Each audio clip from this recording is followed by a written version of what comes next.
간절히 소망합니다. 사랑하는 성도 여러분, 우리가 이 세상에서 살아가는 이유는 무엇입니까? 여러분들은 무엇 때문에 살고 있으십니까? 하나님께서 왜 우리를 주님의 자녀로서 예수 믿는 사람으로 부르셨습니까? 그 이유가 분명히 있을 거라고 생각을 합니다. 그 이유가 무엇인지 오늘 본문을 통해서 한번 생각해 보기를 원합니다. 여러분, 오늘 우리가 읽은 이 로마서 말씀은 우리가 너무나 잘 아는 말씀이죠. 복음의 진수와 같은 그런 최고의 말씀이라고 보시면 됩니다. 복음에 대해서 알려고 한다면 이 로마서를 정독하고 이것을 연구해 보면 복음이 무엇인가? 주님, 그 복음은 한마디로 말하면 예수 그리스도이신데 그 예수 그리스도가 우리에게 무엇을 말해주는가? 그리고 그 복음의 능력과 복음이 무엇인가를 알려면 이 로마서 말씀을 우리가 알게 되면 분명히 깨닫게 될 것입니다. 복음은 로마서 1장에 보면 이런 말씀이 있습니다. 복음은 모든 믿는 자에게 구원을 주시는 하나님의 능력이 됨이라 라고 말씀하죠. 복음을 한마디로 말하면 모든 믿는 자에게 구원을 주시는 하나님의 능력이 되는 것, 이것이 바로 복음이다 라고 정의하고 있습니다.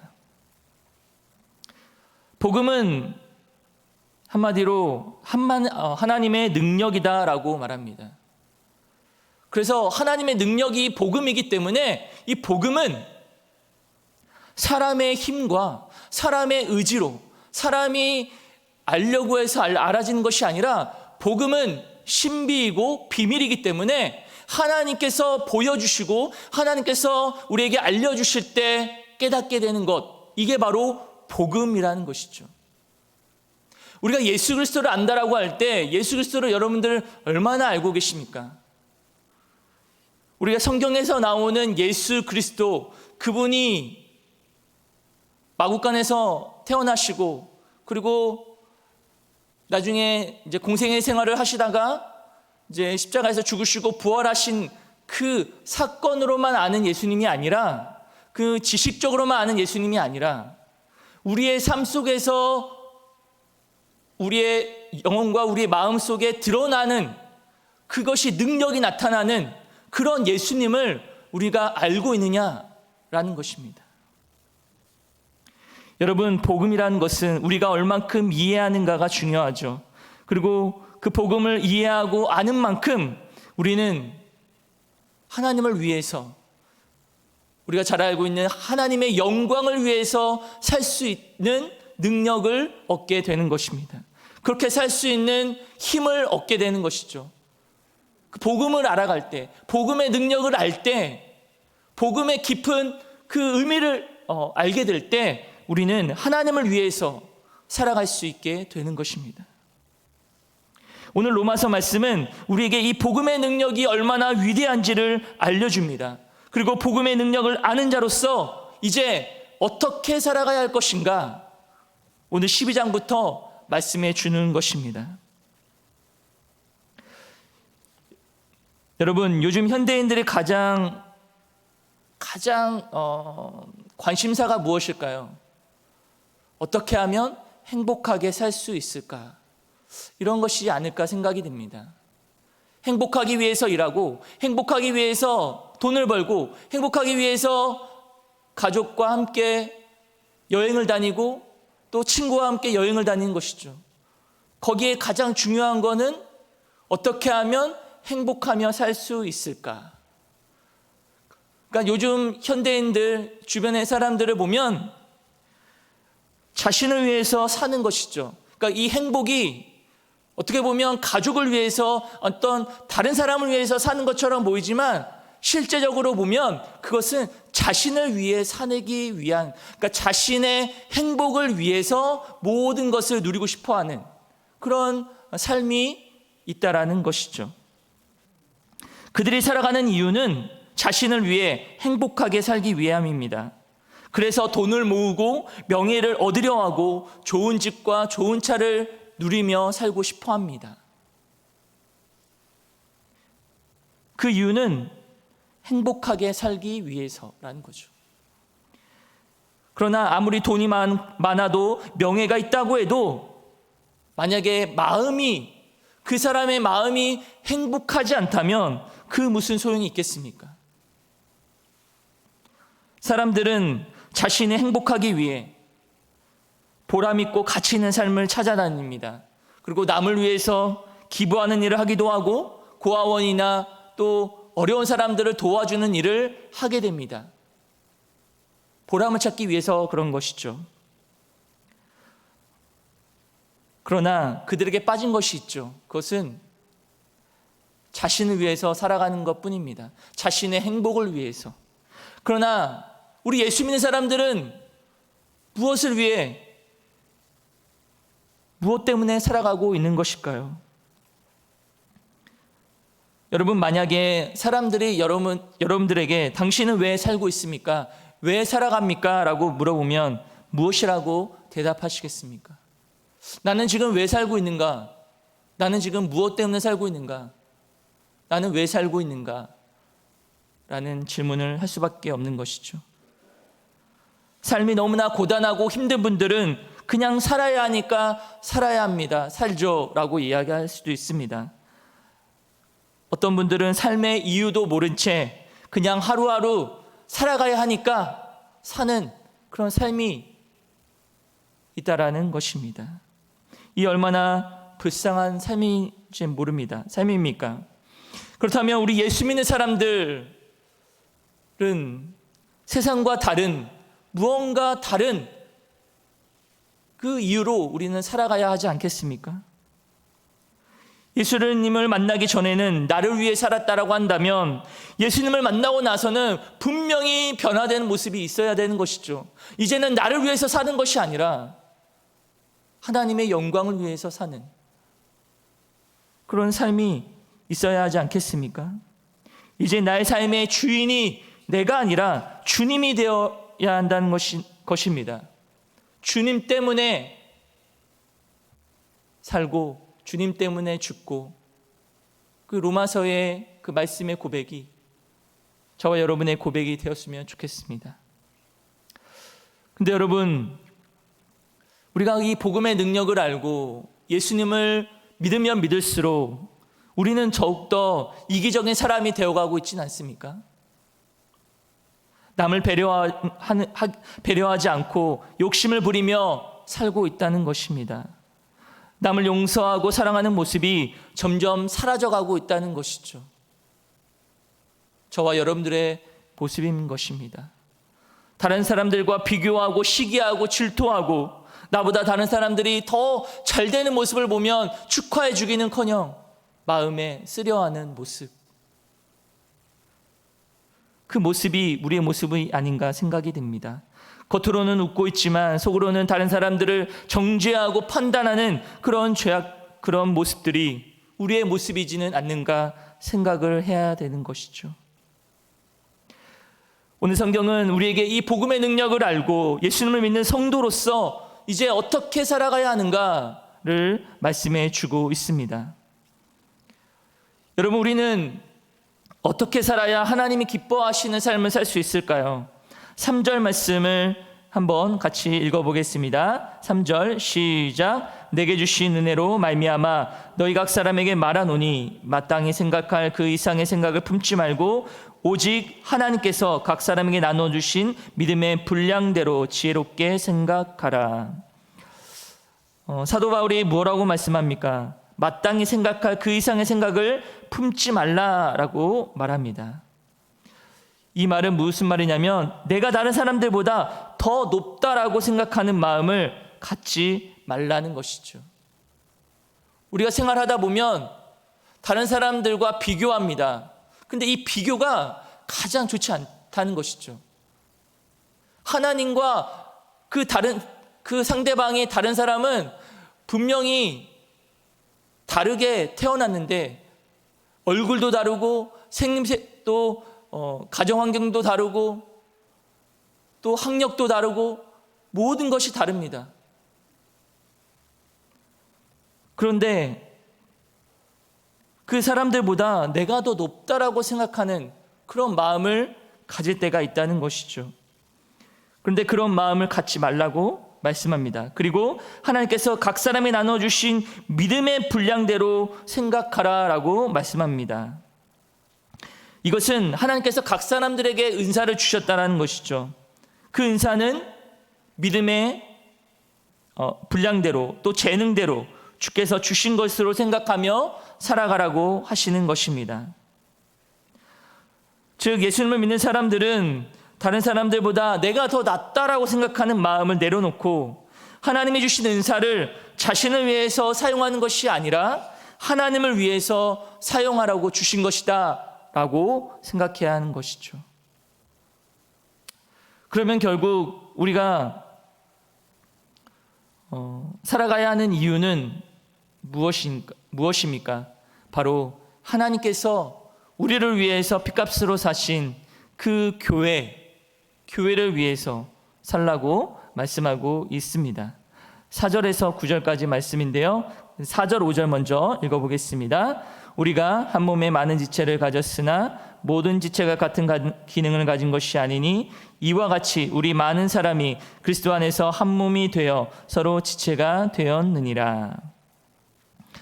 사도 바울은 우리의 몸에 여러 가지 신체 부위들이 있다라고 비유하면서 그 지체는 같은 기능을 가지지 않고 서로 다른 기능을 가지고 있다라고 말합니다. 신체에서 팔이나 다리나 손이나 다 다릅니다. 그러나 그 하나하나가 소중하다는 것이죠. 중요하다는 것입니다. 주님 안에서 교회를 그리스도의 몸이라고 할 때 서로 다른 지체들은 서로의 다른 기능을 가지고 있는데 이 지체들이 결국은 하나가 되어서 교회를 이루어간다라는 것이죠. 그래서 교회는 서로 다른 지체들이 만나서 하나의 몸을 이루어가며 함께 주님의 몸으로 서로 살게 되는 공동체가 바로 교회라는 공동체라는 것이죠. 그러면서 사도 바울은 은사에 대해서 이야기해 줍니다. 그 은사는 무엇입니까? 하나님이 주신 것이다 라고 말씀하죠. 어떤 사람은 예언하는 일로, 어떤 사람은 섬기는 일로, 어떤 사람은 가르치는 일로, 어떤 사람은 위로하는 일로, 구제하는 일, 다스리는 자, 긍휼을 베푸는 자로 각각 다른 은사를 주셨다는 것입니다. 여러분, 이 은사는 왜 주신 것입니까? 자신을 위한 것이 아닙니다. 자신의 재능을 자랑하라고 뽐내라고 주신 것이 아니라 바로 하나님의 영광을 위해서 주님의 몸된 교회를 섬기고 또 다른 지체들을 섬기기 위해서 주신 것이라는 그 말씀을 하고 있는 것이죠. 때로는 우리가 하나님 왜 나에게 이런 은사는 주시지 않으셨습니까? 라고 물을 때가 있습니다. 그러나 각자에게 주신 은사가 다른 것은 서로 같은 은사가 있게 되면 어떻게 될까요? 교회에서 같은 일을 반복하며 할 수밖에 없죠. 그러나 다른 은사를 가지게 되면 서로 다른 것을 통해서 서로 하나 되고 조화롭게 된다라는 것이죠.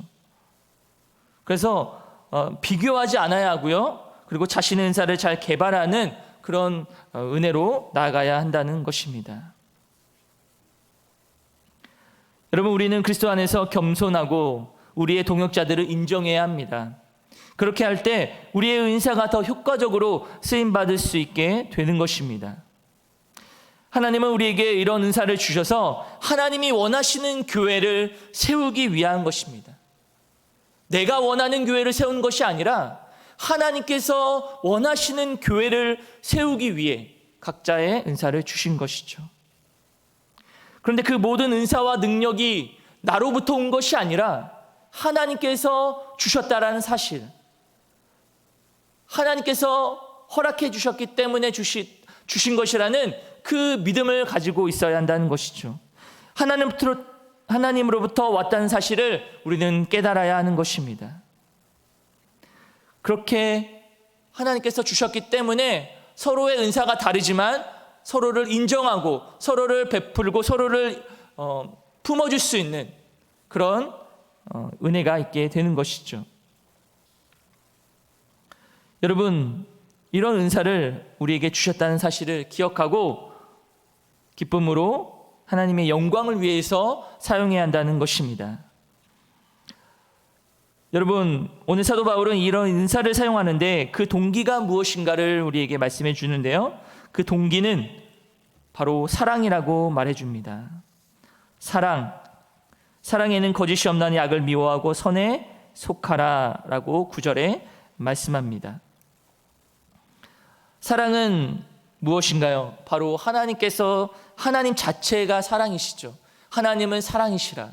하나님께서 우리를 위해서 십자가에서 죽으시고 우리를 위해서 고난당하시고 그게 바로 우리에게 사랑을 표현하신 것입니다. 우리가 죄에서 타락하여 하나님을 떠나 죽을 수밖에 없는 우리들을 살려주시기 위해 하나밖에 없는 독생자 예수님을 십자가에 달리시고 죽게 하신, 그래서 그 사랑으로 우리를 구원받게 하신 그 하나님의 놀라운 은혜가 바로 사랑이라는 것이죠. 그 은혜를 우리는 아는 자들입니다. 그리고 그 은혜를 우리가 누리고 살아가는 자들인 것이죠. 그런데 우리 교회 공동체가 건강한지를 살펴보려면 얼마나 사랑하는지를 보면 알 수가 있는 것입니다. 9절과 10절에 사랑에 거짓이 없나니 악을 미워하고 선에 속하라. 형제를 사랑하여 서로 우애하고 존경하기를 서로 먼저 하며 라고 말씀하죠. 여러분, 우리의 사랑이 소위 세상에서의 사랑과 다르기 위해서는 그 사랑에는 거짓이 없어야 한다라고 말씀합니다. 예수님께서도 말씀하셨죠. 요한복음 13장 34절과 35절 같이 한번 읽어보겠습니다. 시작. 새 계명을 너희에게 주노니 서로 사랑하라. 내가 너희를 사랑한 것 같이 너희도 서로 사랑하라. 너희가 서로 사랑하면 이로써 모든 사람이 너희가 내 제자인 줄 알리라. 아멘. 거짓이 없는 사랑이란 무엇일까요? 악을 미워하고 선에 속하는 것이다 라고 말씀합니다. 진정한 사랑은 선과 악을 분별할 수 있는 사랑인 것입니다. 여러분, 사랑이라고 말할 때 우리는 단지 나에게 잘해주는 사람에게만 잘해주는 것, 친절하게 대해준 사람만 친절하게 대해주는 것은 사랑이라고 보면 안 됩니다. 사랑은 나에게 잘못하는 사람들, 또 나를 싫어하는 사람들, 나를 적대하는 사람들까지도 사랑하는 것이 진정한 사랑인 것이죠. 그런데 그 사랑이 얼마나 어렵습니까? 나를 미워하는데 사랑하는 것이 여러분 쉽습니까? 너무나 어려운 부분이죠. 그러나 주님은 그거를 원하시고 계신다는 거죠. 그래서 사랑은 생각과 진실함으로 행해야 한다라고 말씀합니다. 구체적인 사랑으로 우리가 형제를 사랑한다라고 말하고 있는데요. 형제를 사랑하여 우애하고 서로 존경하기를 먼저 하라고 하는데요. 형제를 사랑한다는 것은 무슨 말일까요? 요한일서 3장 16절에 말씀합니다. 3장 16절 시작. 그가 우리를 위하여 목숨을 버리셨으니 우리가 이로써 사랑을 알고 우리도 형제들을 위하여 목숨을 버린 것이 마땅하니라. 아멘. 목숨을 버리는 것이 마땅하다라고 하는 것이죠. 이게 바로 진짜 사랑이라고 말씀합니다. 여러분, 누가 형제를 위해서 자신의 목숨을 내어줄 수 있겠습니까? 결코 쉬운 문제가 아닌 것이죠. 그러나 주님은 우리에게 말씀하십니다. 서로 뜨겁게 사랑하라고. 그러나 그 사랑은 결코 우리의 힘과 우리의 의지로 되는 것이 아니라는 것이죠. 그렇기 때문에 우리는 하나님 앞에 형제를 사랑할 수 있는 그런 마음을 달라고 기도하는 수밖에 없는 것이죠. 그 사랑하는 마음이 들 수 있도록, 내 마음에 그 충만할 수 있도록 우리는 기도할 수밖에 없는 것입니다. 그렇게 될 때 우리는 그 마음으로 형제를 사랑할 수 있게 되는 것이죠.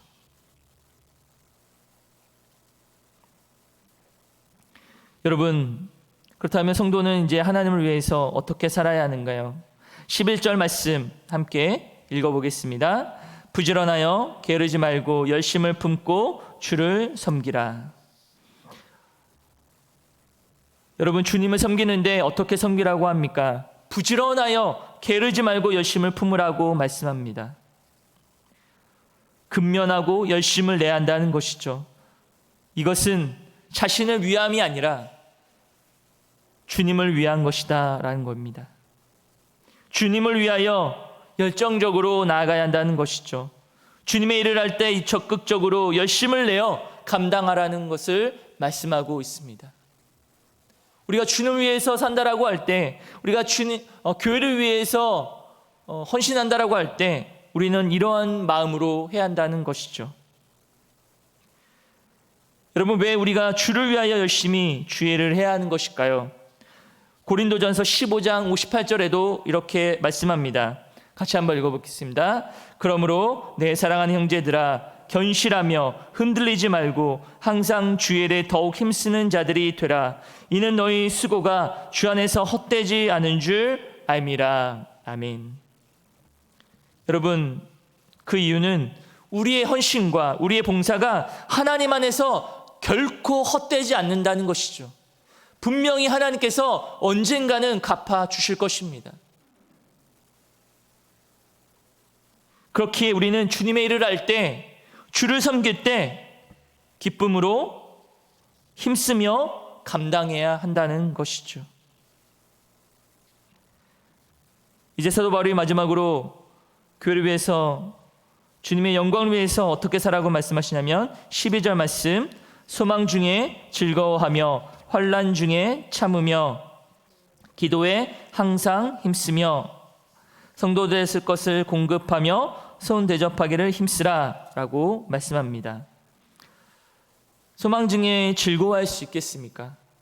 이 말은 우리의 소망은 그리스도밖에 없다는 사실을 말씀해 줍니다.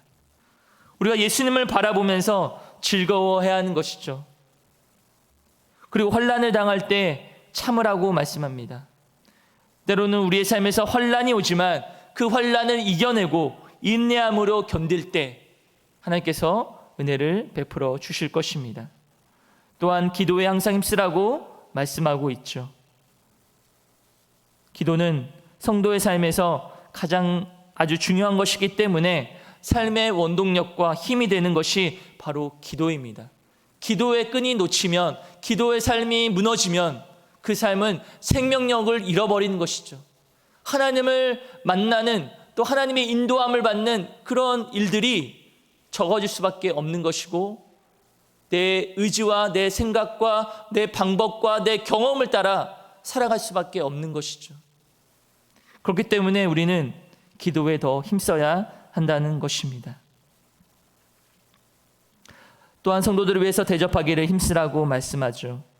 성도는 다른 지체에게 자신의 것을 나누는데 인색하지 말아야 합니다.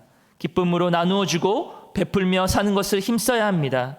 받는 자보다 주는 자가 더 복되다라고 말씀하셨기 때문입니다.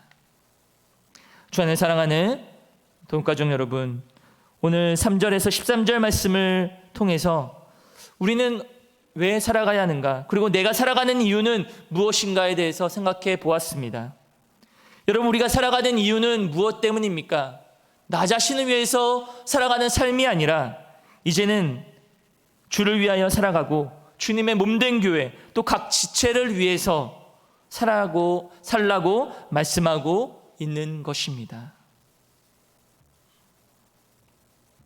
이제는 더 이상 나 자신을 위해서 사는 삶이 아니라 하나님의 영광을 위하여, 주님을 위하여 살고 교회를 위하여 살고 각 지체를 위하여 사는 삶이 바로 우리가 살아가야 하는 삶이라고 오늘 말씀해 주고 있는 것입니다. 여러분, 우리 다시 한번 결단하며 나아가기 원합니다. 우리 남은 인생을 이제 어떻게 살아가기를 원하십니까? 이제는 나의 행복과 나의 만족을 위해서 사는 삶이 아니라 온전히 우리의 삶의 이유가 되시는 주님을 위해 살아가고 그 주님의 몸된 교회를 위해 살아가며 그 교회를 이루어가는 사랑하는 지체들과 동역자들을 위해서 사는 그런 삶을 살아가시는 우리 모두가 될 수 있기를 주님의 이름으로 간절히 축원합니다. 기도하시겠습니다.